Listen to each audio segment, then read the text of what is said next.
السلام علیکم ورحمۃ اللہ وبرکاتہ۔ نحمده ونصلی علی رسوله الکریم، اما بعد، اعوذ باللہ من الشیطان الرجیم، بسم اللہ الرحمن الرحیم۔ رب اشرح لی صدری ویسر لی امری واحلل عقدۃ من لسانی یفقهوا قولی، رب زدنی علما، اللہم فقہنا فی الدین۔ کیا حال ہے آپ کا؟ الحمدللہ ٹھیک ہوں۔ انشاءاللہ تبارک اللہ۔ آج ہم نے کون سی آیت سے سٹارٹ کرنا ہے؟ 182۔ آیت نمبر 183 سے جی 182 تک ہو گیا تھا۔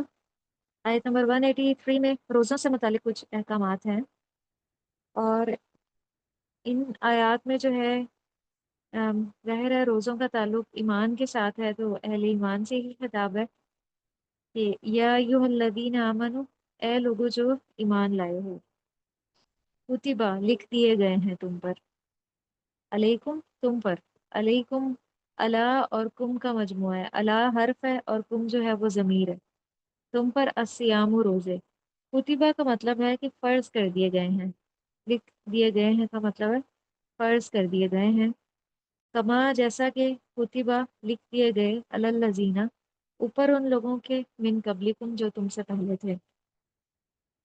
تو اس سے یہ پتہ چل رہا ہے کہ پچھلی جو امتیں تھیں ان پر بھی روزہ فرض تھا، اور پھر روزے کا مقصد بتایا جا رہا ہے لعلکم تتقون، تاکہ تم تقوی اختیار کرو اور تاکہ تم متقی بن جاؤ۔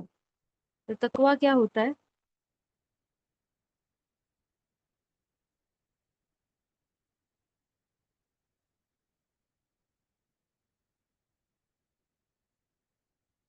جی، تقوی کیا ہوتا ہے؟ تقوی کا تعلق کس سے ہوتا ہے؟ یہ کہاں موجود ہوتا ہے؟ باڈی کے کس پارٹ میں یہ ایگزسٹ کرتا ہے تقوی؟ تو میں آپ کو بتا دوں کہ یہ اللہ کا ڈر ہوتا ہے۔ اس سے مطلب اللہ سے ڈرنا ہے، مطلب کیسا یا ڈرنا؟ کہ برے کام سے بچنا، پرہیزگاری کرنا۔ صرف اس لیے صرف ڈرتے رہنا اور گناہوں سے نہ بچنا، کیا اس کو تقوی کہیں گے؟ ہر انسان یہ کہتا ہے کہ مجھے اللہ سے ڈر لگتا ہے، اللہ کے غضب سے ڈر لگتا ہے، تو کیا ہر یہ کہنے والا انسان متقی کہلائے گا، یا اس کے اندر ایک خاص کوالٹی کا ہونا ضروری ہے؟ کیسا ڈر چاہیے؟ ایسا ڈر جو انسان کو گناہوں سے روک دے۔ اگر کوئی اللہ سے اس طرح ڈرتا ہے کہ وہ گناہوں سے باز آ جائے، گناہوں سے رک جائے، گناہوں سے توبہ کر لے، وہ متقی کہلائے گا، وہ پرہیزگار کہلائے گا۔ پرہیزگار ہوتا ہی وہ ہے جو پرہیز کرے، گناہوں سے بچے۔ تو روزے کی جو فرضیت ہے وہ ہمیں حدیث سے بھی پتہ چلتی ہے۔ حضرت عبداللہ بن عمر رضی اللہ عنہ کی حدیث ہے کہ نبی کریم صلی اللہ علیہ وسلم نے فرمایا اسلام کی بنیاد 5 چیزوں پر ہے، جس میں سب سے پہلے کلمہ شہادت ہے، پھر نماز ہے، پھر زکوٰۃ ہے، پھر حج ہے، اور پھر رمضان کے روزے رکھنا۔ حضرت آدم علیہ السلام سے لے کر نبی صلی اللہ علیہ وسلم تک جتنے بھی انبیاء آئے ہیں، انہوں نے اپنی امتوں کو روزہ رکھنے کی تلقین کی ہے۔ تو روزہ ایک ایسی عبادت ہے جو نہ صرف جسمانی طور پہ بہت سے فائدے رکھتا ہے، بلکہ اجر و ثواب کے اعتبار سے بھی بہت بہترین چیز ہے۔ حضرت ابو ہریرہ رضی اللہ عنہ روایت کرتے ہیں کہ نبی صلی اللہ علیہ وسلم نے فرمایا جب رمضان آتا ہے تو آسمان کے دروازے کھول دیے جاتے ہیں، جہنم کے دروازے بند کر دیے جاتے ہیں، اور شیاطین قید کر دیے جاتے ہیں۔ تو رمضان کا مہینہ اتنا فضیلت والا مہینہ ہوتا ہے کہ اس میں جنت کے دروازے کھل جاتے ہیں اور جہنم کے دروازے بند ہو جاتے ہیں، اور اس مہینے میں شیاطین بھی قید کر دیے جاتے ہیں جو زمین پر فساد پھیلاتے ہیں۔ اسی لیے آپ نے دیکھا ہوگا کہ رمضان کے مہینے میں نیکیوں کی آب و ہوا ہوتی ہے، تمام لوگ نیکیوں کی طرف دوڑے ہوتے ہیں، مختلف نیکیوں کا اہتمام کر رہے ہوتے ہیں۔ پھر ایک موقع پہ نبی صلی اللہ علیہ وسلم نے فرمایا کہ اللہ تعالیٰ فرماتے ہیں ابن آدم کا ہر عمل اس کے لیے ہے سوائے روزے کے، روزہ میرے لیے ہے اور میں ہی اس کی جزا دوں گا۔ اور روزہ جو ہے وہ ڈھال ہوتا ہے، ڈھال یعنی بیریئر انسان اور اس کے گناہوں کے درمیان، کہ جب کوئی روزہ رکھ لیتا ہے تو وہ بہت سے برے کاموں سے بچنے کی کوشش کرتا ہے، فضول باتیں کرنے سے، لفظ کام کرنے سے، گالی گلوچ کرنے سے، یا لڑائی جھگڑوں سے بھی بہت سے لوگ باز رہتے ہیں۔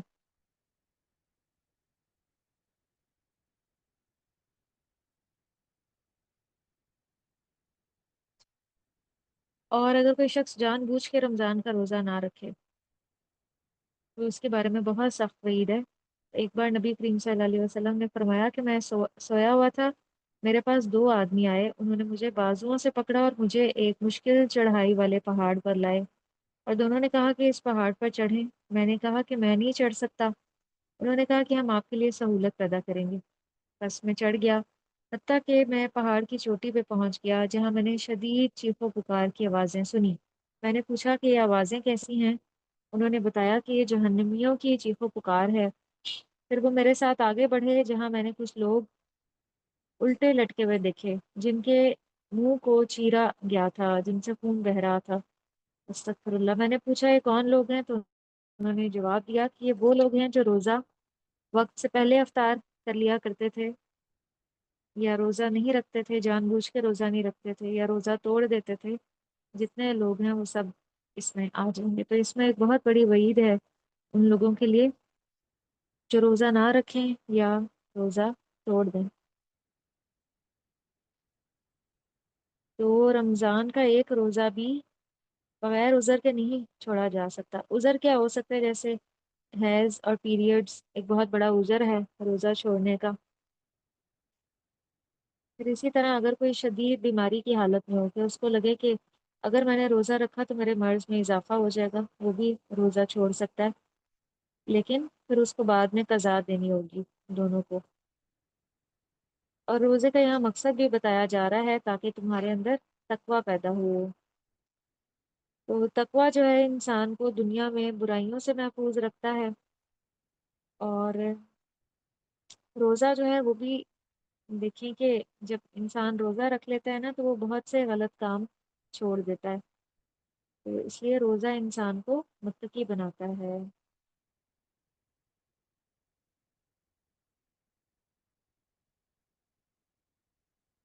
پھر اسی طرح ایک حدیث سے ہمیں پتہ چلتا ہے کہ جس نے روزے میں غلط کام نہیں چھوڑے تو اللہ تعالیٰ کو اس بات کی کوئی ضرورت نہیں کہ کوئی شخص کھانا پینا چھوڑ دے۔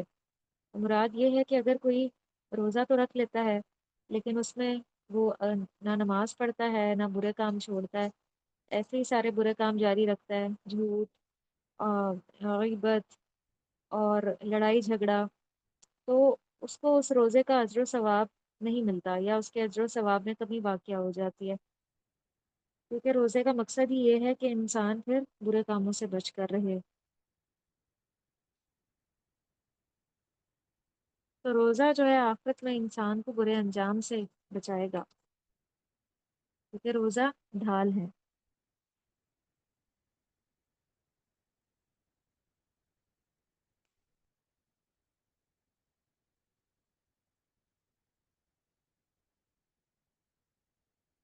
روزے کا مطلب اگر ہم مطلب دیکھیں نا تو روزے کا مطلب ہی یہ ہوتا ہے رک جانا یا چھوڑ دینا۔ تو روزے میں انسان کھانے پینے سے بھی رک جاتا ہے، اور بھی جتنے برے کام ہیں ان سب سے رک جاتا ہے۔ تو یہ جو تقوی ہے نا یہ انسان کے اندر ایک خاص قسم کی صفت اور کوالٹی ہے، یہ ایک تربیت ہے انسان کی۔ تو روزے کا تھیم ہی یہ ہے کہ انسان جن چیزوں کی طرف بھی کشش محسوس کرتا ہے یا جن چیزوں کی وہ اپنے اندر خواہش رکھتا ہے، کن چیزوں کی خواہش ہوتی ہے عام طور پہ؟ سب سے پہلے تو کھانے پینے کی ہوتی ہے۔ تو تو سب سے بڑا جو بیریئر ہے یا اللہ تعالیٰ نے روکا ہے جس چیز سے، وہ کھانے پینے سے روکا ہے۔ تو یہ ایک طرح کی تربیت ہوتی ہے 30 دنوں کے لیے۔ تو ان 30 دنوں میں اگر انسان کے اندر اوقات کی پابندی آ جائے کہ ایک مخصوص ٹائم میں کھانا ہے اور ایک مخصوص ٹائم میں افطار کرنا ہے، تو اس سے ایک بہت زبردست روٹین سیٹ ہو جاتی ہے۔ آپ نے بھی نوٹ کیا ہوگا کہ رمضان میں بہت خیر و برکت آ جاتی ہے، زیادہ وقت نکل آتا ہے عبادت کے لیے، جبکہ عام دنوں میں جو ہے نا وہ روٹین بالکل بھی ویسی نہیں بنتی ہے جیسے کہ رمضان میں ہوتی ہے۔ کیا آپ نے بھی اس چیز کا تجربہ کیا ہے کہ رمضان میں وقت میں زیادہ برکت محسوس ہوتی ہے؟ جی کیونکہ صبح بھی سب سحری کے وقت، سحری کے بارے میں ویسے ہی کہا جاتا ہے کہ سحری کھانا برکت ہے، تو صبح جب ایک ہی وقت میں سارے کھا لیتے ہیں، اسی طرح افطار میں بھی سب ایک ہی وقت میں کھا لیتے ہیں، تو بہت سا ٹائم بچ جاتا ہے۔ ورنہ کیا ہوتا ہے کہ بچے ایک وقت میں ناشتہ کر رہے ہوتے ہیں، پھر اس کے بعد گھر کے بڑے ناشتہ کر رہے ہوتے ہیں، اسی طرح دوپہر میں بھی عام دنوں میں ایک ایکسٹرا کھانا ہو جاتا ہے، پھر اسی طرح شام میں بھی کوئی 6 بجے مغرب کے فوراً بعد کھا رہا ہوتا ہے، کوئی 7 بجے کھاتا ہے، کوئی 8 بجے، تو وہ وقت نہیں بچتا، زیادہ ٹائم جو ہے وہ کچن میں اسپینڈ ہو جاتا ہے۔ تو اللہ تعالیٰ رمضان میں ایک روٹین بناتے ہیں، اور اس کا فائدہ یہ ہوتا ہے، یہ اللہ تعالیٰ چاہتے ہیں کہ رمضان کے بعد بھی ہماری یہ روٹین جو ہے برقرار رہے، ہم اپنے پورے دن کا اسکیجول بنائیں اور اس کے مطابق ہم اپنے تمام کام کریں۔ اور روزے کے ذریعے ایک ضبط نفس بھی پیدا ہوتا ہے، جس کے ذریعے انسان کو اپنے نفس پہ کنٹرول حاصل ہوتا ہے، کہ جب وہ اللہ کے حکم سے حلال چیزوں سے بچتا ہے، یعنی کھانے پینے سے رکتا ہے، تو حرام کاموں سے بچنے کا بھی اس کے اندر ایک کنٹرول پیدا ہو جاتا ہے۔ پھر اللہ فرما رہے ہیں اگلی آیت میں، ایام معدودات، یہ دن ہیں گنے چنے جو رمضان کے مہینے میں روزوں کے دن ہوتے ہیں، گنے چنے دن ہیں، لیکن ہمیں تو وہ بہت زیادہ دن لگ رہے ہوتے ہیں، خاص طور پہ جو گرمیوں کے دن تھے روزوں کے، زیادہ لگتے ہیں۔ اللہ تعالیٰ کہہ رہے ہیں کہ یہ گنتی کے چند دن ہیں۔ تو یہ 30 روزے جو ہیں وہ 10 10 کے عشرے میں ہو جاتے ہیں، یعنی 3 عشرے ہوتے ہیں، پہلے عشرے میں 10 روزے ہوتے ہیں، پھر اگلے عشرے میں، اور پھر تو جیسے ہی دوسرا عشرہ شروع ہوتا ہے 15 روزے گزر جاتے ہیں، تو اس کے بعد تو پتہ ہی نہیں چلتا، ایک ایک کر کے سارے دن ختم ہو جاتے ہیں۔ تو جتنا اس مہینے کا انتظار ہوتا ہے، یا بعض لوگوں کو یہ خوف ہوتا ہے کہ پتہ نہیں کتنے لمبے ہو جائیں یہ دن، لیکن عملی طور پہ کیا ہوتا ہے کہ گنتے گنتے ایک ایک کر کے گزر ہی جاتا ہے۔ اور رمضان جو ہے نا وہ ہجری کیلنڈر کے مطابق آتا ہے، 2 کیلنڈر ہوتے ہیں، ایک شمسی ہوتا ہے اور ایک ہجری ہوتا ہے۔ ہمارے جو دنیاوی جتنے بھی کام ہیں نا وہ شمسی کیلنڈر کے مطابق ہوتے ہیں۔ جیسے کون کون سے کام شمسی کیلنڈر کے مطابق ہوتے ہیں؟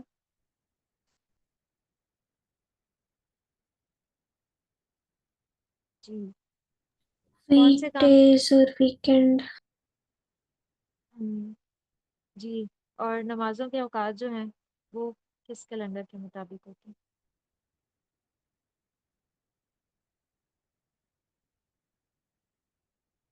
جی، ہماری جو نمازوں کے اوقات ہیں وہ آپ دیکھیں کہ سورج کے حساب سے ہوتے ہیں نا، تو شمسی سے اس کو لنک کریں گے، لیکن جو باقی ہیں عبادات وہ قمری سے ہوتی ہیں، جیسے رمضان جو ہے اس کو آ، قمری کے مطابق ہم کیلکولیٹ کرتے ہیں کہ کس مہینے میں ہوگا۔ اسی طرح حج بھی مخصوص مہینوں میں ہوتا ہے، تو وہ بھی قمری کیلنڈر کے مطابق کیا جاتا ہے۔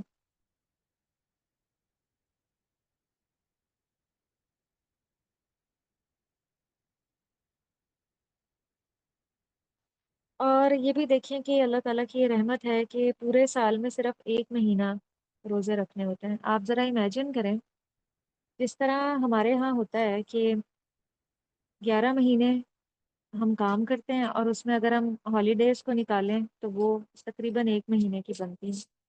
ذرا امیجن کریں اگر اللہ تعالیٰ کہہ دیتے کہ 11 مہینے روزہ رکھنا ہے اور بس ایک مہینے چھٹی ہوگی، تو بتائیں مشکل تھا؟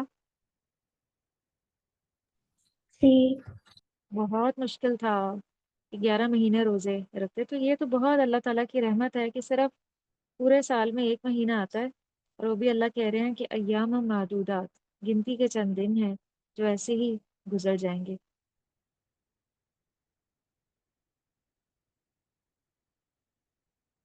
پھر آگے ہے فمن کانا منکم مریضن، تو جو کوئی ہو تم میں سے مریض، یہ اللہ تعالیٰ کی اور بہت بڑی ایک رحمت ہمیں پتہ چل رہی ہے کہ مریضوں کو مریضوں کو اللہ تعالیٰ نے ایک رخصت دی ہے اس مہینے، ایک رعایت دی ہے کہ وہ روزہ چھوڑ سکتے ہیں۔ اب مریض میں اور کون کون آ سکتا ہے؟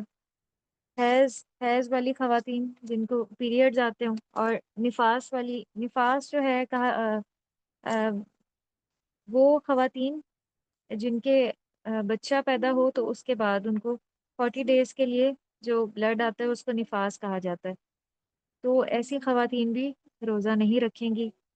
یا اللہ تعالیٰ نے یہاں پہ جو فیڈ کرواتی ہیں مدرس اپنے بیبی کو، ان کو بھی رخصت ہے کہ وہ بھی روزہ چھوڑ سکتی ہیں، لیکن پھر وہ بعد میں اس کی قضا پوری کر لیں، بعد میں ان روزوں کو رکھ لیں۔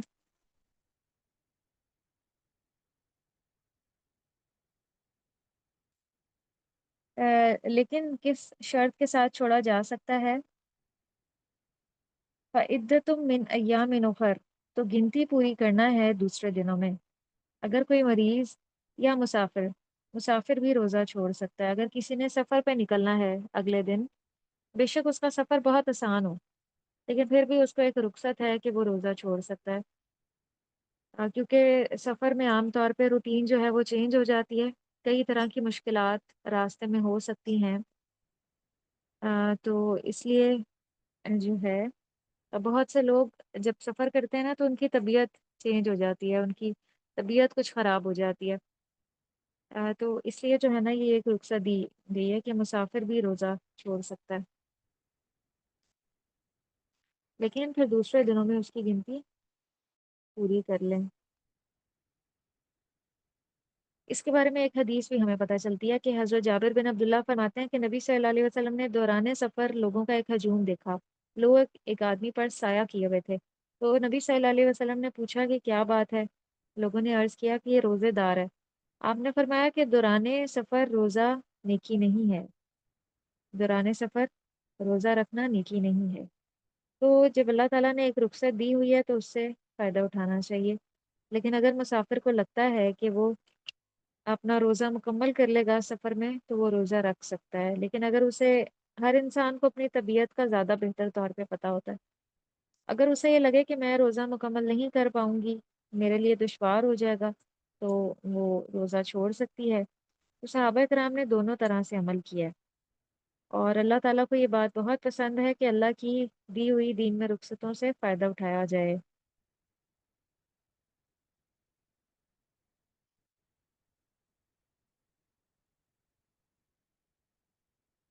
وَعَلَى اور اوپر ان لوگوں کے یطیقونہ ہو جو طاقت رکھتے ہوں اس کی، فدیتن، فدیہ ہے طعام، کھانا، مسکین، ایک مسکین کا۔